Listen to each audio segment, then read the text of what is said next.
Well, good afternoon. Can everyone hear me okay? I want to welcome you to our second webinar in our spring series.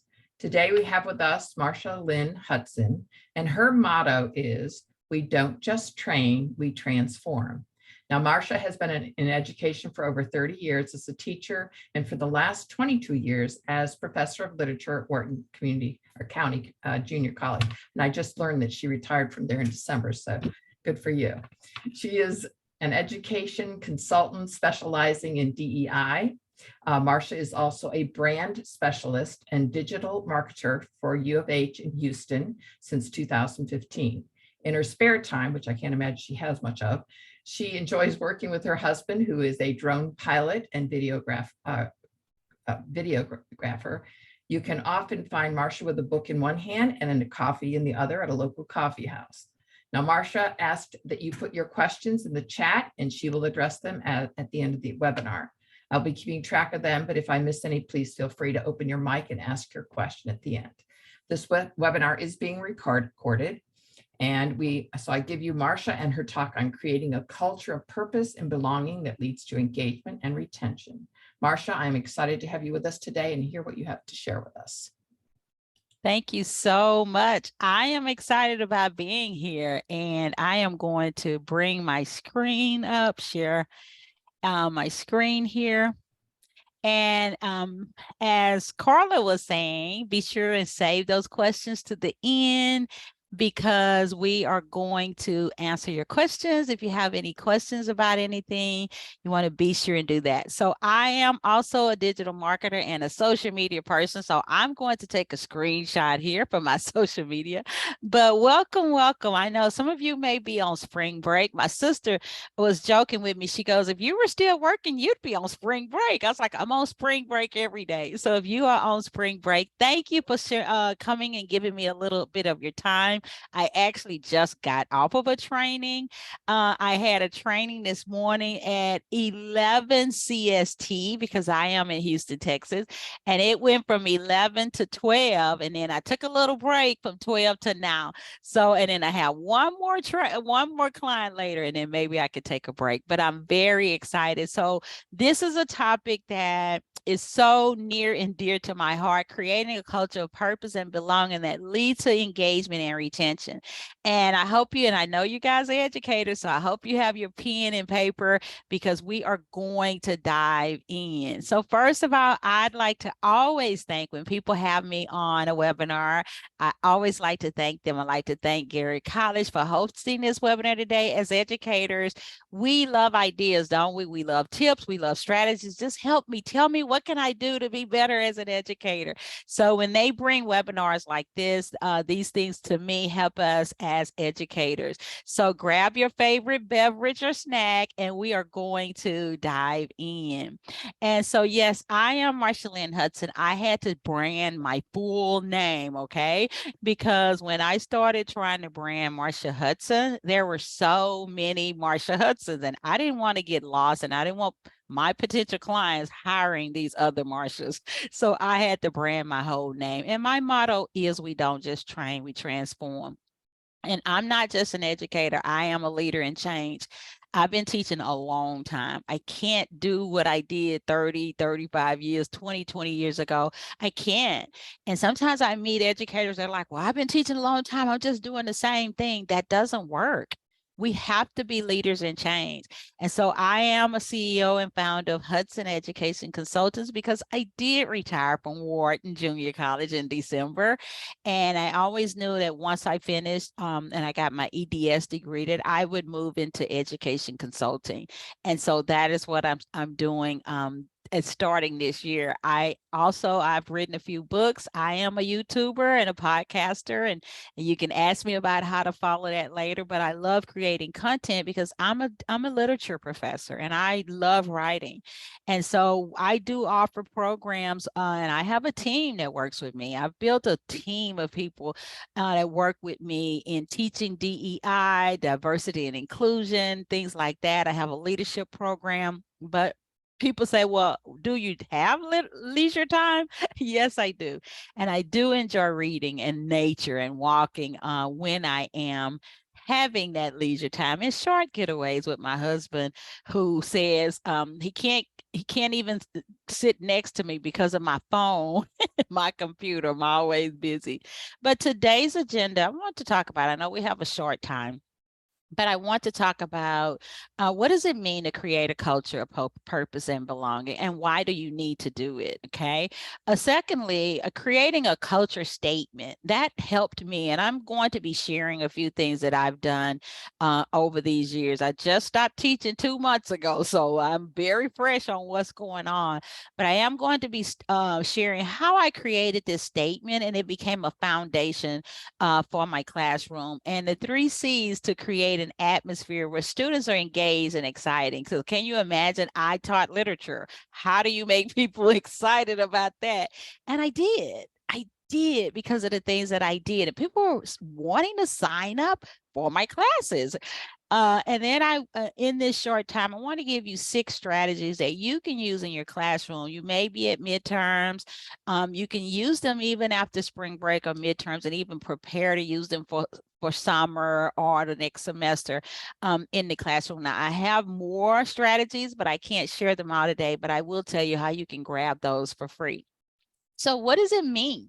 What does it mean to create a culture of purpose and belonging? We think about our students, they're coming to our classroom, and they're from all walks of life. And I was thinking in my last few years, maybe 10 or 15, how my classroom just became this melting pot.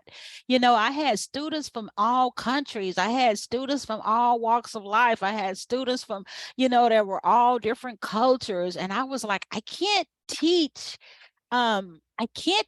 the way I used to teach with this melting pot of people from different places and different walks of life. If I want my class to be engaging, and if I don't want them dropping, they would tell me, Professor Hudson, and I'd ask my students at the beginning of the semester, how many classes are you taking?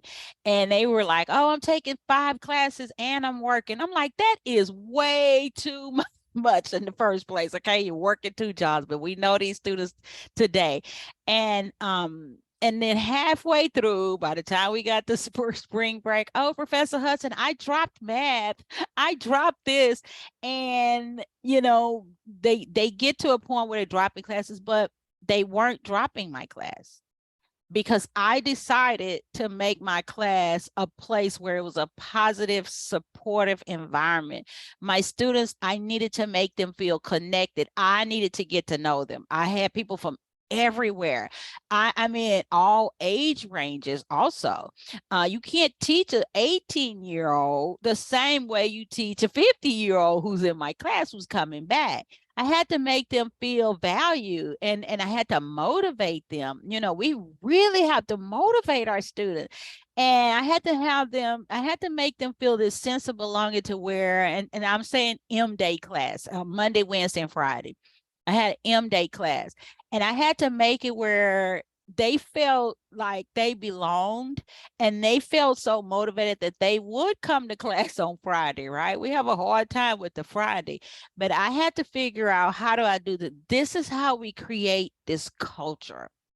And it is really up to us. Now they feel a sense of purpose. They feel inspired. And I don't know about you, but for me, when I'm inspired and when I'm motivated and when I feel good, it helps me to work toward achieving my goals. And that is what we want. We want our students to work toward achieving our goals. Now, we know that they all I want an A. I was like, what do you expect out of this class? And I started telling them, don't tell me you want an A, okay? I know that everybody wants that, but you have to work toward achieving your goal. And at the end of the semester, whatever grade you get, if you got an A, you worked toward that. You earned it. I didn't just give you an A. So think of this as educators, and I would always put myself in the place of my students, right? Think of a place that makes you feel good, okay? You enjoy going there. It could be any place. It could be for fun, or it could be for leisure. It could be for a restaurant. But think of a place that you feel good versus a place that you don't, and you don't like going there. Okay. And think of a place where you have a voice, you feel heard. I have teacher friends like, I was in a meeting and I just didn't even feel heard.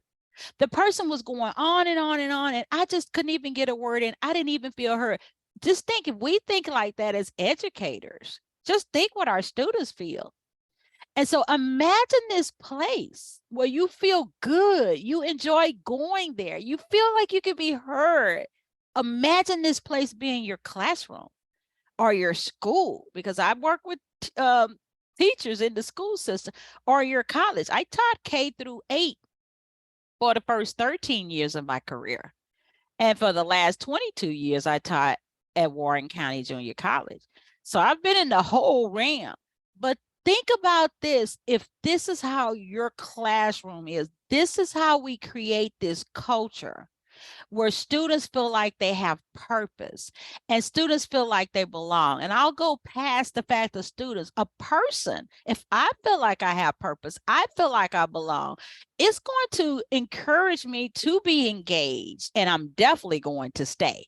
So it increases retention.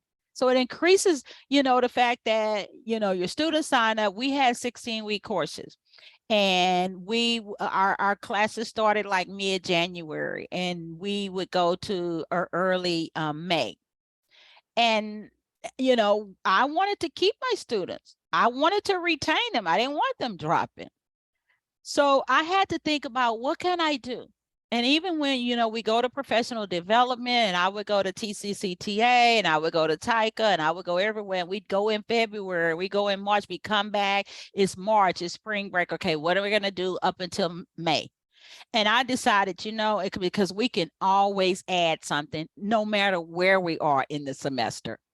And I decided I want to create a statement, and that I want to be the foundation for my class. And I want it to be the foundation of how I feel, and I want it to be the foundation of how I interject that to my students. So I decided to create a formula for creating a statement of culture and belonging. Now, I didn't make the formula up. I just wanted something as a basis for me in my classroom, my students.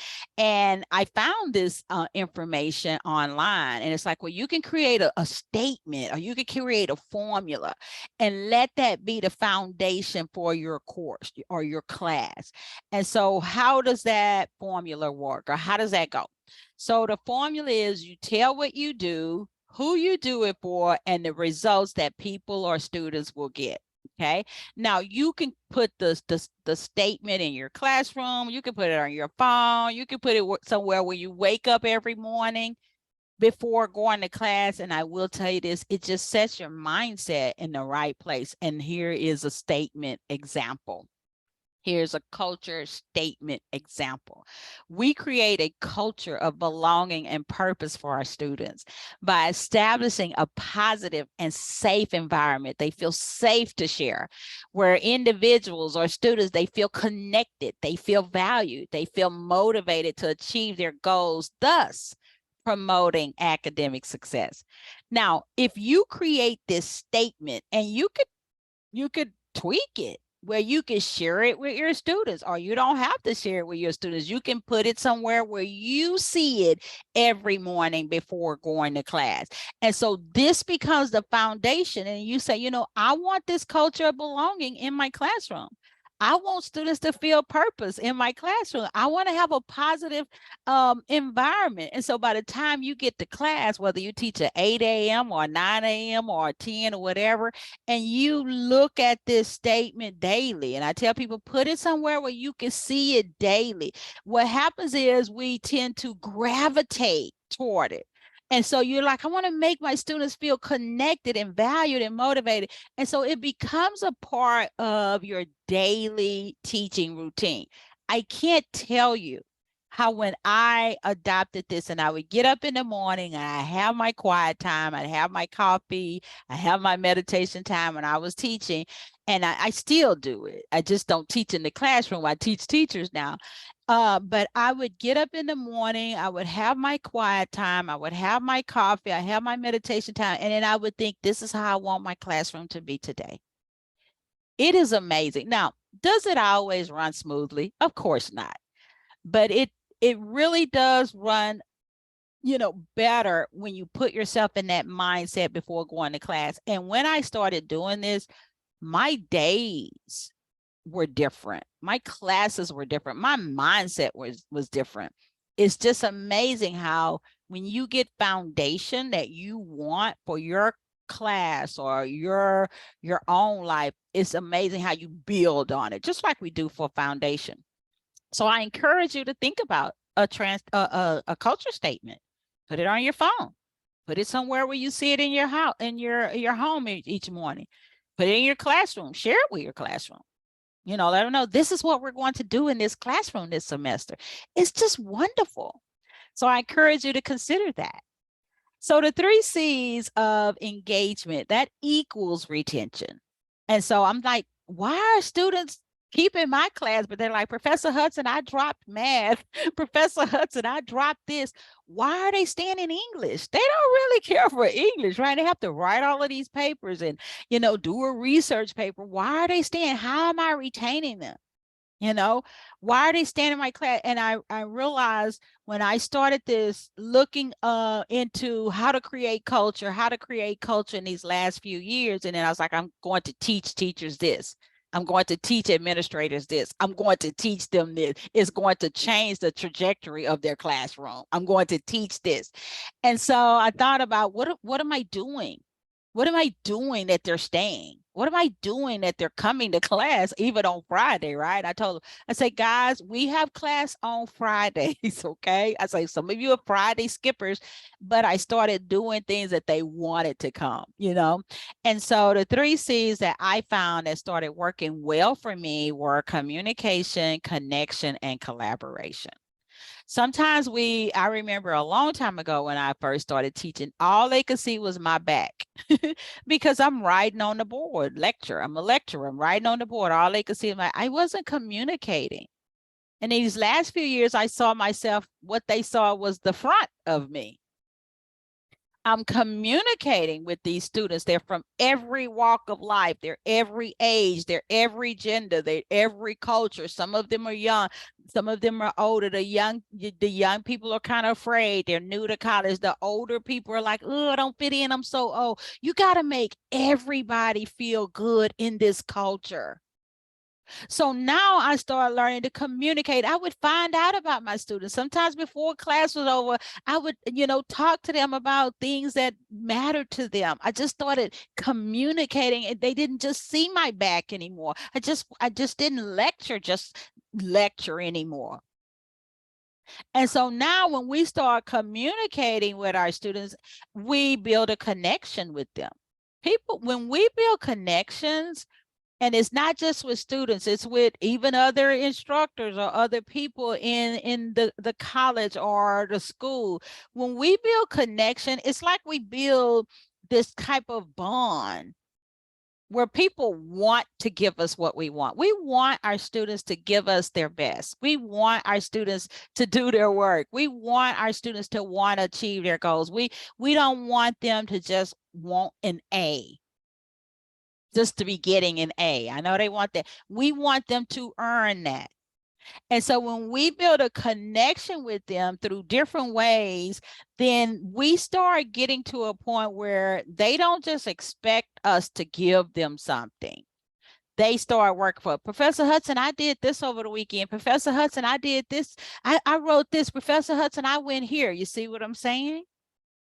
So now they're taking the initiative for their own goals, academic goals. And then thirdly is collaboration. And so we start teaching these 3 C's: communication, connection. Now we're collaborating, we're working together, we're working in groups, we're building a bond. And I would have my students get up in groups and this group would talk about, well, what did you learn in when you did a research on this? And I would tell them what to do. I made literature fun. And even though it was fun, they were still learning, because I'm all about the learning. And I told them, I said, guys, we're going to have at the beginning of the semester, you are going to have a good time in this class. You don't want to skip. You don't want to miss. You are going to have a good time in this class. I said, but get this, I'm very serious about your learning.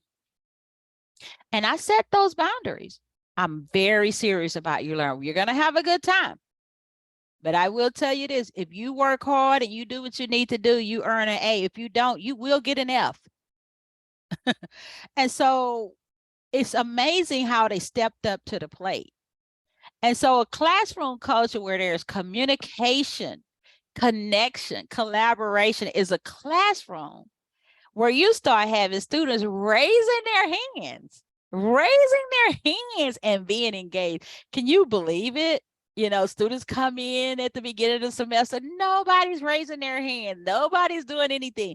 But as I start chipping away, making and with my foundation that I created, and I'm like, this is what I'm going to do. I look at my foundation statement. I look at my transformation statement. I look at my culture statement each morning when I'm having my coffee and I'm having my quiet time. This is what I plan on doing. And when I started chipping away at the way I used to do things as a lecturer, just like our instructors and professors did for us. I don't know if you remember.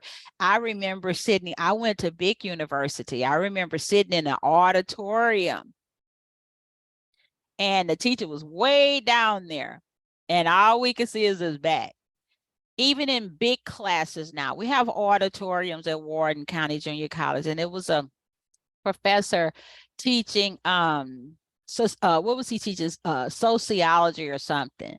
Dr. Spellman. And my students would come, oh my gosh, we love Dr. Spellman. I was like, what? He's wonderful. He's wonderful. I was like, I got to go check Dr. Spellman out. And he was in this big auditorium teaching, but he was facing them. And I'm like, what in the world is he doing? They love him. So you can be in a huge auditorium with lots of students and still create this. And I say, Dr. Spellman, students love you. What are you doing? He's laughing. I mean, and he's teaching sociology. So they were like, we love him. He knew the key. He knew the key, even though he was teaching to an auditorium of students. I wish I had known that a long time ago when I first started, when I was teaching like that. And I'm sure my instructors or professors wish they had known that. This is when you have a classroom of students are like, oh my goodness, we love being in there, and they become engaged. So let's talk about the 6 strategies. Be sure if you've left me, come back to me. I can't be a teacher if I don't have homework for you. So let's talk about these 6 strategies that I want to share with you today. Save your questions, and we're going to have some time at the end. But let me give you 6 strategies. And I am a digital marketer, and I do teach social media and digital marketing to entrepreneurs, and I teach a lot of it to educators because a lot of them have a side job or they want to start a side job. So I teach that too. And I always tell my clients and people who are working with me, whether I'm teaching digital marketing or how to grow your business online or how to start a side business, or whether I'm teaching diversity and inclusion, or to educators, don't try to do everything. Don't try to do everything. You go back in a week or whatever, you have a few weeks left with this semester. Don't try to do everything. You may have 6 weeks. You can do a lot in 6 weeks. Pick one strategy, pick 2 strategies. Definitely create a culture statement. And you're going to be like, wow, in these last 6 weeks, my class changed. So I want to share these 6 strategies that create a culture, purpose, and belonging to increase engagement and retention. We want them to be engaged, and we don't want them dropping, okay? And sometimes they don't drop because they're like, oh, Professor Hudson, I can't drop this class. I have to take it. I'm like, well, you're failing. Well, I still have to keep it. Well, we don't want them to want it to be at a place where they're just keeping it to keep it. We want to retain students because in the 16 weeks with me in literature or Comp 1, and I taught drama and I taught poetry in my classes. I want them to be engaged, and I want them to stay because they want to stay, and I want them to learn. So these are the 6 I want to share today in this short time. I want to talk about how to create a welcoming environment. I'm going to share with you the things that I've done in these last few years that just transformed my class, and it made me happier and it made me feel good. Because when students want to learn and when they're engaged, it makes it easier to teach, doesn't it? Versus when they don't want to learn, they're sitting there, they're not engaging, they're not answering questions. It is really hard.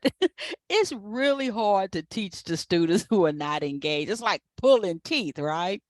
So I want to talk about positive language and motivate. We just really have to motivate this group of students. We do. And you might think, well, they're in college, they should be motivated. That's not the case. Okay. Life is like really difficult for some of these students. We may be the only motivating factor that they run into. Thirdly, providing opportunities for student voice, okay? Not where it's just this negative thing in your classroom where it's just, you know, this atmosphere that's not good. You need to know how to have an atmosphere and how to have activities that encourage the student voice, but in a good way, okay? How to encourage creativity. Sometimes we're so busy, we're trying to get the curriculum. I get it. We're trying to do what we need to do. We don't allow them to be creative. They have so many great ideas when we allow it. Have a growth mindset and how to incorporate DI activities, diversity and inclusion, belonging, culture is very important in this day and age. It's very important. And sometimes teachers like, that's just too much work. I don't want to start having to do that. Well, it really changes your classroom when you address this diverse group of students that we have today. And so when you do this, you can actually bring your classroom to life. Okay, so activity time. So if you're with me and you got your favorite seat and you got your pen, you got your coffee or your tea or your water, whatever, let's do some planning and thinking time. As educators, I love thinking and planning time. So I wouldn't be an instructor, even though I'm retired, if I didn't have you writing or doing some type of activity. So if you want to do this along with it, give you some ideas for when you go back, if you're on a break right now, for your last few weeks.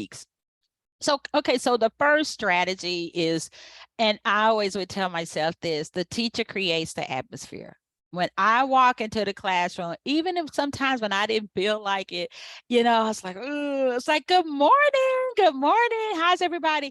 And sometimes I didn't feel like that. I remember somebody put on that, I don't know if you guys had this, but we had these once a year where they had to do these evaluations and somebody put, she's too chipper. She is too chipper. Every time she comes in, she's too chipper. I was like, okay, right. But I had to make sure that I set the atmosphere. No matter how I felt, you know, I set the atmosphere. And it did. It set the atmosphere. And I would come in and I would speak to them. I would even give a minute or so, kind of walk around sometimes and, you know, kind of, how's it going? How was your weekend? I may take a minute or so. I mean, I just create this atmosphere. And I was like, okay, guys, let's get ready. We're going to, you know, this is what we're doing today. I want to do some lecture. It may be 20 minutes. We're going to have a group activity that may be 10 minutes. We're going to do this. And I would let them know what we're going to do. So get your pens, get your papers out. Let's get going. I would even give, and some of my colleagues didn't agree with it. I would even give them a cell phone break. I mean, we can't, I just tried to stop fighting that texting under the table business, right? And so I had an agreement with them. I said, look, all that, I can see you texting under the table, all right? And some teachers put it in their syllabus, no cell phone. I say, you know, I like my phone too. Now let's make an agreement. You're in here with me for 50 minutes. That's an M-Day class. Tuesday and Thursday is a little longer. When I'm teaching, when I'm lecturing, that's my time. And I want you listening. I'll give you your cell phone time when I give you a break. It may be 30 seconds. And I'm going to allow you to pick up your little cell phone, look at your little text, and then put it away. That worked so well for me. It's like they respected that. And now sometimes people would do it. I say, you know what?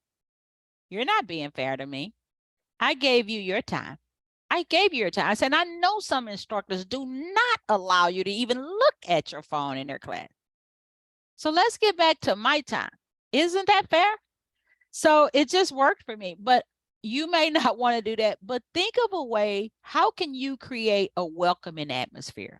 Can you come in and maybe give a minute? Maybe you walk or, you know, let's do. And I even told students, okay, guys, you can talk to your neighbor. You have a minute to talk to your neighbor. You know, find out what your neighbor did. It's just a great atmosphere. It's a minute.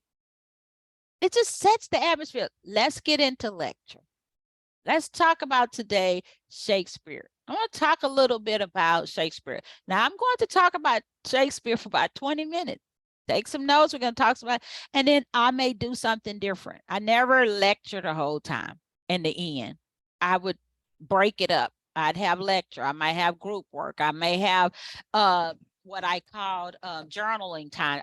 I would break it up, but everything revolved around what I wanted to teach. So I set this atmosphere and I set the boundaries.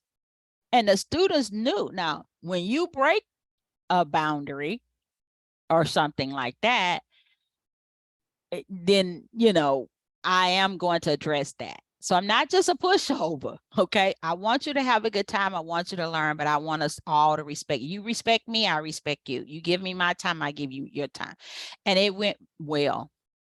So think about what you can do. You don't have to do what I did. What can you do to create a welcoming atmosphere? At the beginning, they come in. Number 2, positive and motivating language. This is huge. What can you say to students to motivate, encourage them? I made sure I found something. I'm like, you all are doing such a great job today. I mean, everybody came, you're listening, give yourselves a hand. Give yourselves a hand. I mean, my class just came to life. That's right. Nobody dropped it. Even the people who were struggling. I mean, it just came to life. And I would motivate them. And I was like, you know what? And I would tell them one-on-one sometimes at the end. And, you know, somebody might say, Professor Hudson, I didn't get to do my work this weekend. I say, you know what? You want to make sure you keep up because you do lose points when you don't do your work. But I am very happy that at least you came to class today. Sometimes they were skipped because they didn't have the work. And I'm like, you know, and I want to tell you, and sometimes I'll notice what a student is doing, and I might say, you know what, and I'll talk to the student one-on-one. I see you struggling. I know you're doing this, but you know what? I want to encourage you to keep doing such and such. You're doing a good job at such and such. You can always find something that sometimes it's the whole group that I motivate and encourage. Sometimes it's one-on-one. Okay, because I've gotten a chance to know my students. Some of my students are they are parents. Some of them had a struggle with this, and I'm like, how's it going with such and such, or how's it going with this? You know what? I really appreciate, and you're really doing a good job with having to do this, and still coming to class. And then I might motivate them and encourage them and praise them for being on time. I hate late, hate it. I'm like, now I will do a lot with you guys, but oh, Professor Hudson, I was just 3 minutes late. I was like, you can't go to your job and do that. Get to campus early. Get to campus early. Come early. We had Starbucks on campus. Go to Starbucks. Get you a coffee, okay? Get to class early. Leave early. And get here early. I'm like, if my class started at 9 as an instructor, I would be there at 8. Well, I had office hour. I'd be there at 8. Even when I did, I go to Starbucks, I'd say, you know, make room for traffic and all of these things. That's what you want to do on your job. So the 3 minutes late may not be a big deal to you, but it is a big deal. But I do want to tell you, I'm glad you came, but I want you in my class early or, you know, on time. You see? So figure out ways to motivate and encourage them, even when they're having some behaviors that you don't care for. You can change those. And then that same student's like, oh, Professor Hudson, did you say I was 15 minutes early? I was like, that is great. Keep it up. It's amazing how you can create this culture where students feel purpose, they feel belong. They won't drop your class. And they actually like coming to it. And even though I was doing these things, they were learning. I had to teach certain things. You know, in my classroom, we had to in the classroom, we had to have 5 papers. So even though I was doing a lot, I had to get in that they had to, let's say English 1301, they had to do a classification.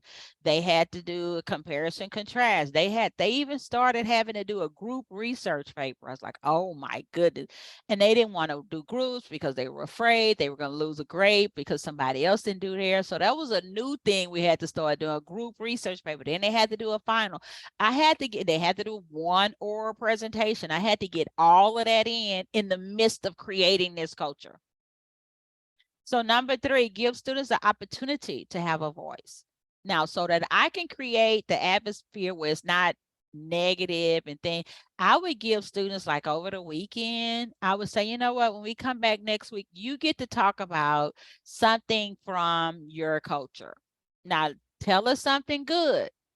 Or you get to talk about something from the reading that you notice from the 1800s, because I taught drama and I taught poetry. You get to talk to us about something from the reading from a century ago that you notice it's happening now.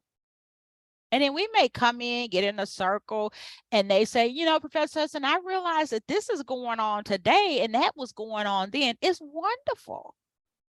You're giving them a voice. And then I would say, well, tell me something about what's going on with you. I know you work, you do this. How is that going? How are your other classes? So now you're giving them an opportunity to have a voice. In a 50-minute class, I didn't do it every time in Monday, Wednesday, and Friday, but I would do it at least once a week. And it may be just a few minutes. Now, Fridays, I had a different little thing in my classroom on Fridays. I really taught Monday and Wednesday. Friday was a little more lax, and I wanted them to come to class, right? So I gave them opportunities to have a voice, but I guided it, just like I guided a peer review. And some of my instructor friends like, I hate peer review. I don't do peer review. They don't do anything doing peer review. I was like, well, my students do a great job doing peer review because I guided it.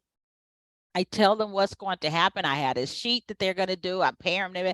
I guided it. So if you don't want it to get out of hand or out of control or be negative, because I don't like the negatives, so, you know, then you guide it. So how can you encourage discussion in your classroom? I like to say, you got to give them something on the weekend and let them know Wednesday, this is what you're going to share.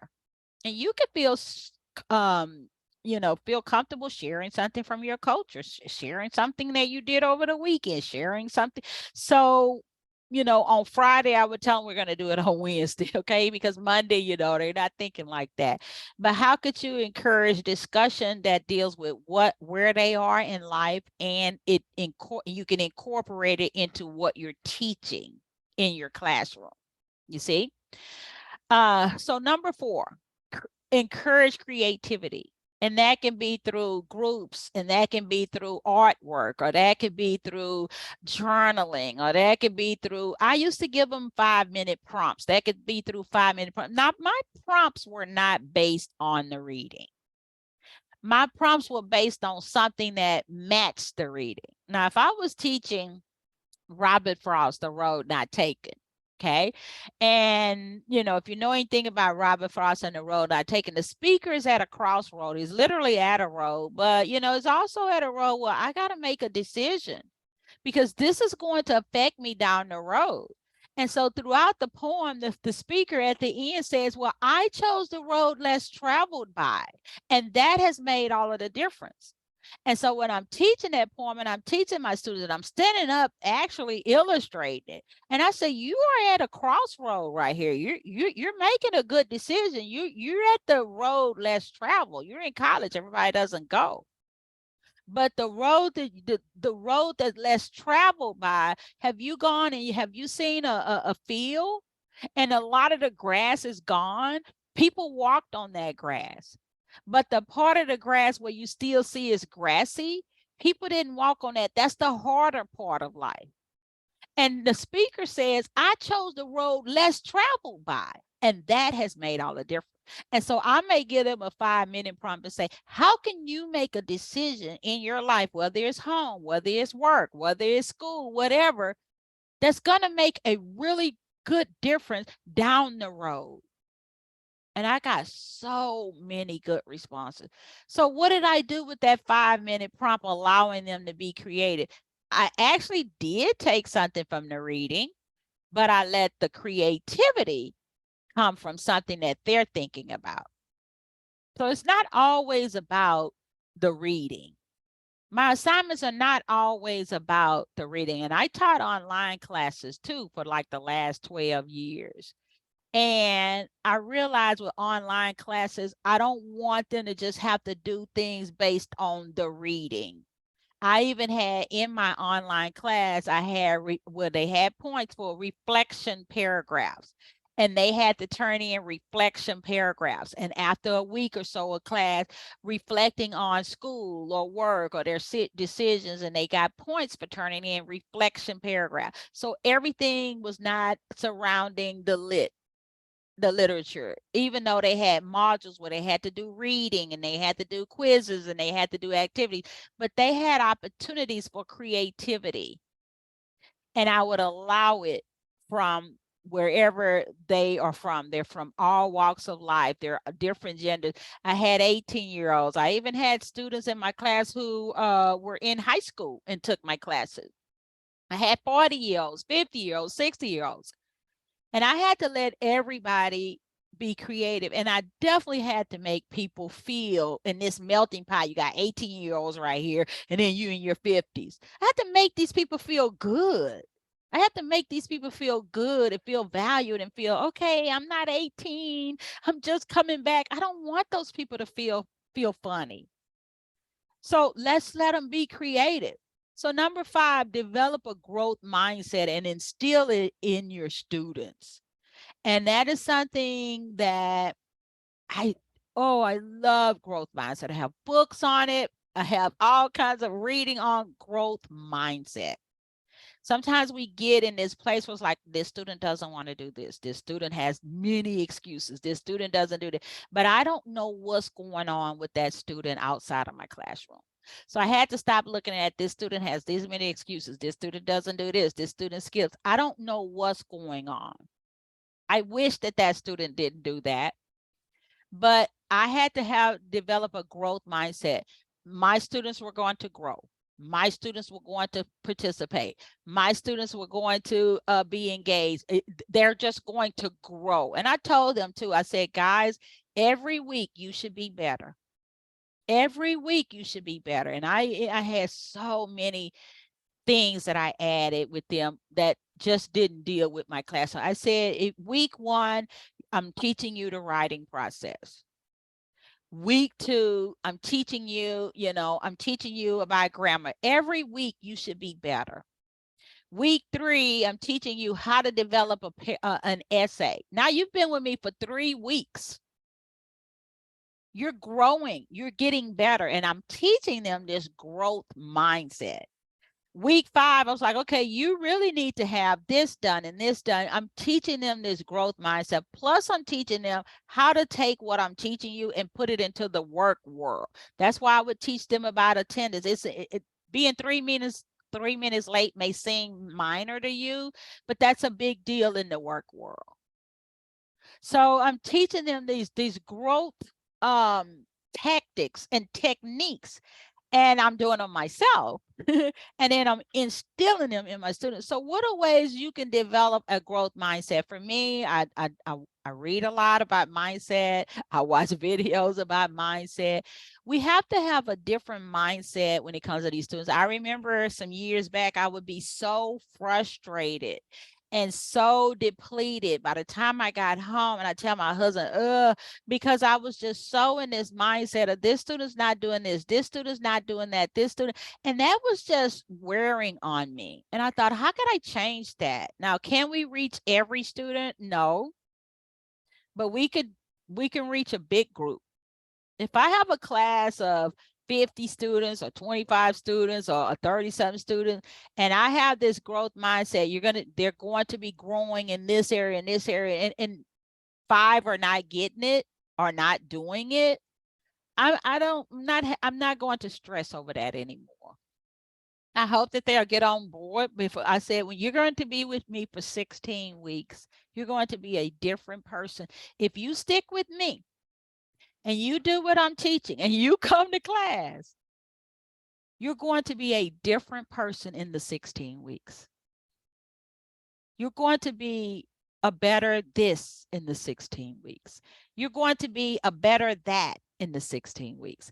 You're going to be a better writer in the 16 weeks. You're going to do this. You're going to hopefully make get a study buddy in the 16 weeks. You are going to be a different person in the 16 weeks. If you stick with me, you come to class, you do what you need to do. We're going to have fun, but you're going to learn. You're going to be so much better in the 16 weeks. And I'm like, this is not your whole life, guys. This is just 16 weeks. And then I would talk on their level. They like that. I'm like, come to class, do your work, make your grade, and keep it moving. They like that when you talk like them. Keep it moving and go to your next grade.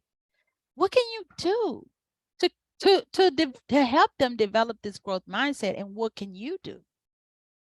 So now you got to figure out, okay, I can incorporate team DI activities. If you do group work, how can you incorporate that into group work? I like group work. If you do, sometimes I was like, okay, you can do 2 people. You're going to do 2 people today. I would even allow them. I said, okay, if you don't feel like working with anybody today, I get it. Sometimes we don't really like doing anything with anybody. Work on your own, but at least do the activity. And so I would incorporate DI activities, not just the ones I used to do. I have people from these countries. I have people with these cultures. I have people with and I loved it. I learned so much. My other students learned so much. Sometimes I would have them one activity during the 16 weeks. It was optional. You could do extra credit. You know, they love extra credit. One outside activity. You go to a festival, you go to a cultural event, you go to something in your community, you write about it, you type it up, you bring it back. Because I can't read handwriting. I'm older and I needs to be typed. One activity within the 16 weeks. A festival, a cultural, a 5K, whatever. So much going on. And I said, take your family, take your friend, take your boyfriend, take your spouse, make it fun. One activity, you're going to give extra credit. Hype it up, make it good, take selfies, take pictures with it. If you're going to a museum, I want to see the ticket because I don't want to see you trying to give me something you went to 2 years ago. It needs to be during my 16 weeks. Wonderful. I create a 16-week classroom where students are engaged, where students feel a purpose, where they feel a sense of belonging. And that makes them stay. It's up to me. So how do you increase retention in your classroom? Well, you have a classroom where students feel safe and happy. You have a classroom where students feel a sense of belonging. I like it. I belong in this. You have a classroom where students feel valued. Oh, wow. She's taking interest in what I do outside of my life. You have a classroom where students feel heard. This is how you increase retention. It's not rocket science. Some days I told them, I say, guys, I need to give you lecture because we got to get the whole day. So get ready. But most of the time we did different things. It just depends on where we were at the time, if we were behind or whatever. How do you increase retention? How did I keep students to the 16 weeks where if I had a classroom of 25 students or 27 students, however we had, 2 people dropped at the end. That's pretty good to me. And people made either A, B, or C. Everybody can't make an A, everybody can't make a B, but you can make a C and pass. That's pretty good to me. So as we wrap up, and I hope maybe you have questions. In summary, these are the 6 strategies that you can just incorporate these last 6 weeks, and you don't have to do them all.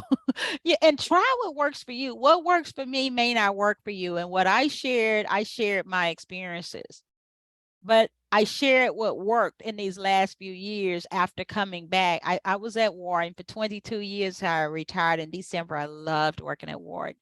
And the first 20 were wonderful. These last 2 were a struggle. And this is when I had to do something. I wanted to go to work and be happy going to work. I didn't want to get up and like, oh, I got to go to class. I didn't want that every day. I didn't want that. And so incorporating these things, I needed to create this culture because I'm thinking if they still feel a purpose, if they feel a sense of belonging, and I can engage them with different things that matter to them besides me teaching lit, this is going to be a good 16 weeks. So you want to create a welcoming environment. You want to have positive and motivating language. Encourage creativity. Maybe you're doing some of these already. Sometimes we just need to tweak things. Have an opportunity for students to have a voice. Growth mindset is huge. Team building, activities, things like that. You don't have to do them all. You might say, okay, it's 6 weeks of school left. I think I want to do this. It's amazing how you will feel better. You will feel good going to class. The students will. And it just takes this. And I have a lot of friends in education right now. And I hear all kinds of things, it takes this stress, this beat up, worn out, stressed out, burnout feeling away. We have to go to class every day. And you don't want to go to class every day feeling like that. I know I would. So a good teacher can inspire hope, ignite the imagination, and instill a love of learning. And you can do it too. If I could instill a love of learning in an English literature classroom, right? You can do that in whatever. So Dr. Spellman, oh my God, we love Dr. Spellman. We love, like, what is he doing?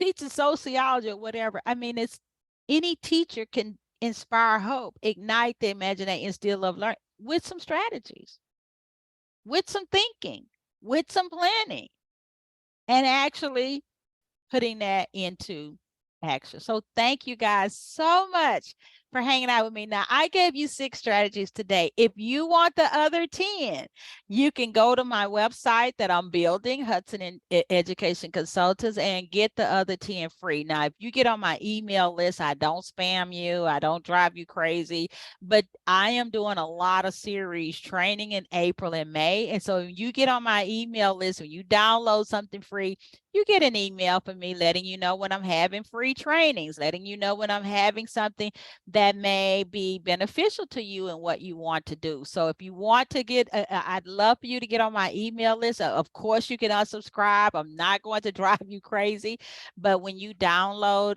some of I have lots of downloads. I'm creating things for April and May. So be sure I put it up there for you today, Hudson Education Consultants, because I'm still working on that site, but you can download the other strategies free. And also, if you see here, you can join me. I'm having a free training on how to become an inclusive leader and transform your school and classroom.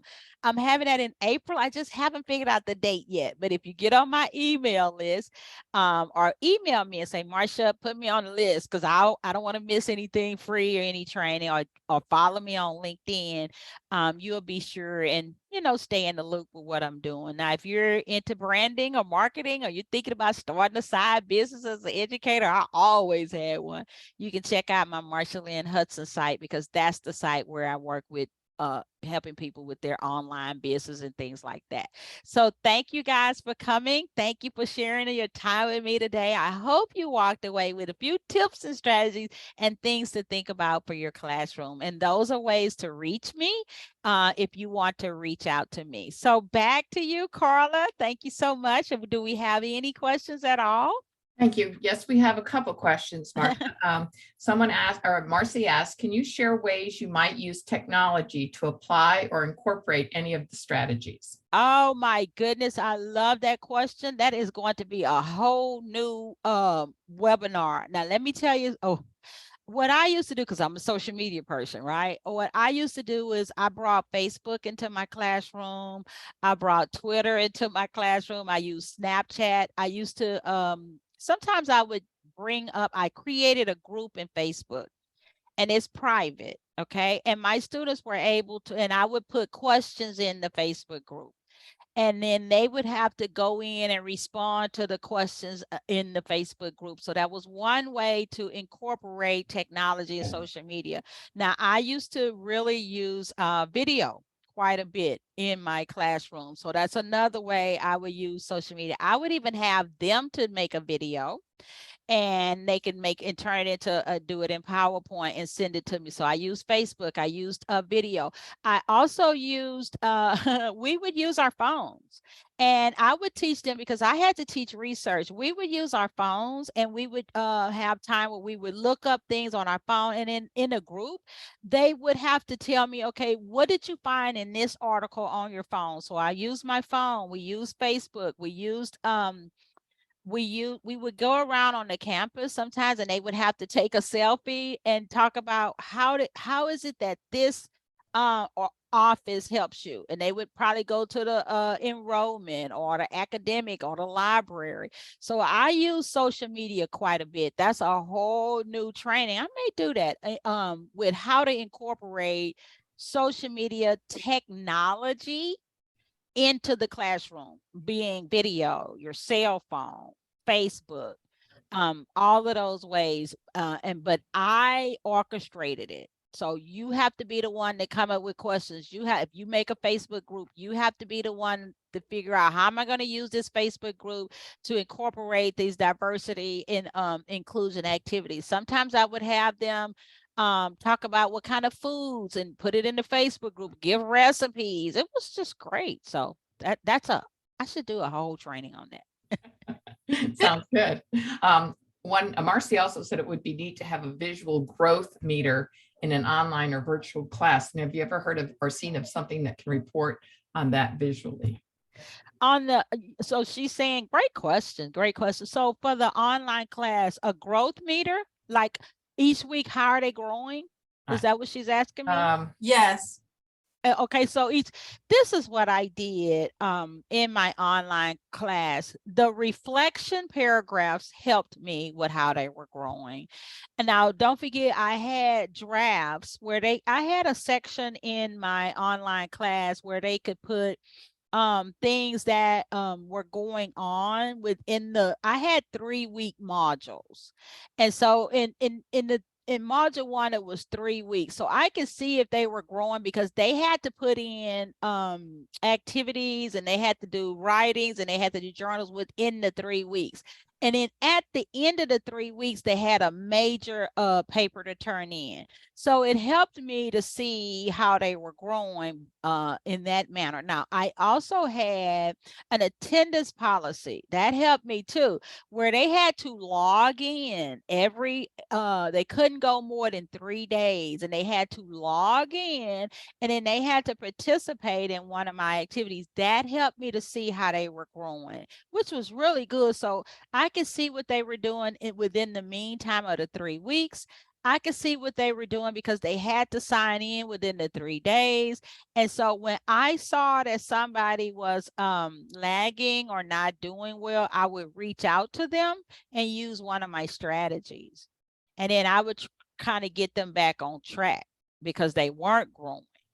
So those are a few ways that I use to as a little growth meter, because I didn't want them to get to the end, they weren't doing well. And so to me, it's chiming in every 3 days, is turning in reflection paragraphs each week, is doing some little activities within the 3-week module. So I had all of that.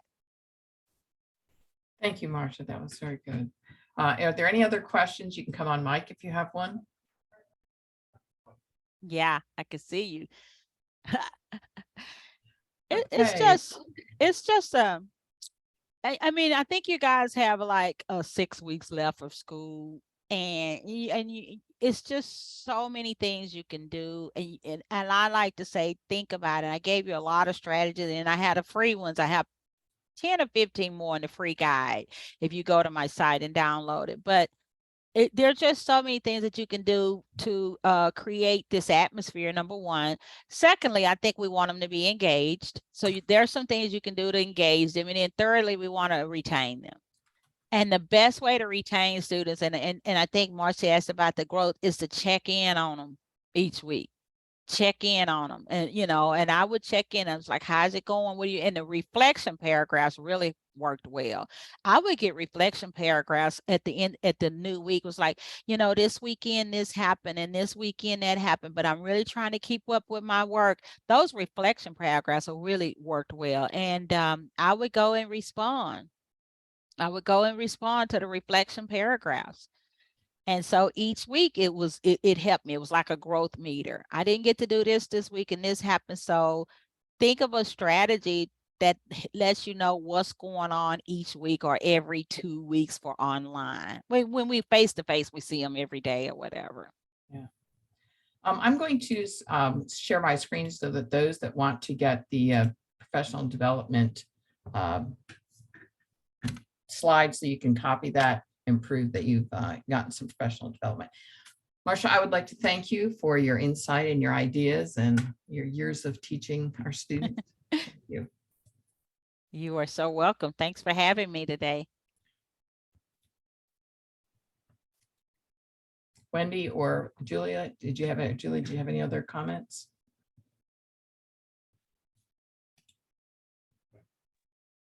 Nope. Thank you so much. It's very informative. Okay, Marsha, I have to head to class, so I'm oh, okay. I don't have to head to class today. Thank you so much, guys. Have a great day and have a great rest of your semester. And hopefully I'll see you in some of my other free trainings. If you went and email me or downloaded something, hopefully you're okay with me getting your emails. If so, then they will send it to me. And yeah, have a great day. You too, and good luck with your business. Thanks so much. Okay, bye-bye. Thank you. Bye now.